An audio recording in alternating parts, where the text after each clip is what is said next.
జిల్లాలో అత్యధిక మెజార్టీతో గెలుపొందిన శాసనసభ్యులు గౌరు చరితారెడ్డి వ్యాప్తంగా అఖండమైన మెజార్టీ ఇవ్వడం జరిగింది. అంతేకాకుండా ఇక్కడ పని నియోజకవర్గంలో కూడా మంచి మెజార్టీ ఇవ్వడం జరిగింది. అయితే రానున్న రోజుల్లో పథకాలు కావచ్చు లేదా కుటుంబ సంబంధించిన ఎలా ముందుకెళ్తున్నారు? తప్పకుండా ఏవైతే చంద్రబాబు నాయుడు పథకాలు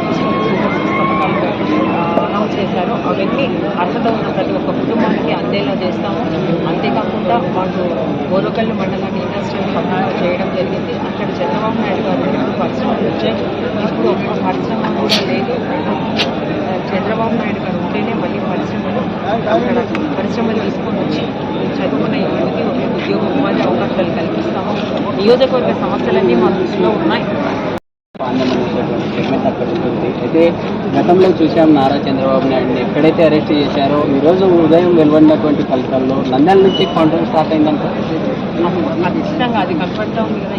7 సెగ్మెంట్లలో తెలుగుదేశం పార్టీ అఖండమైన విజయం క్లీన్ స్వీప్ చేయడం జరిగింది. కాబట్టి ఎక్కడైతే అరెస్ట్ చేశారో అక్కడనే ఈరోజు వైసీపీకి బీటలు వారిపోయింది. కాబట్టి ఇది ప్రజలంతా అన్యాయంగా అక్రమంగా అరెస్ట్ చేయడం జరిగింది అనేది ప్రతి ఒక్కరిలో తెలిసిపోయింది. వాళ్ళు ఏమి కూడా అన్ని రోజులు ఉన్నా కానీ ఏమి నిరూపించుకోలేకపోయినారు.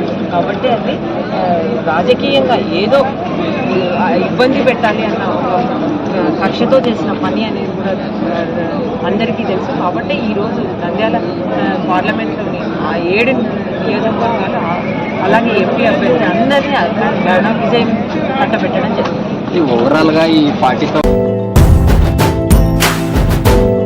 ప్రతి ఇల్లు నిన్నే పిలిచింది, ప్రతి గడప నీకే స్వాగతం అంటోంది, ప్రతి మనసు నువ్వే గెలవాలంటోంది.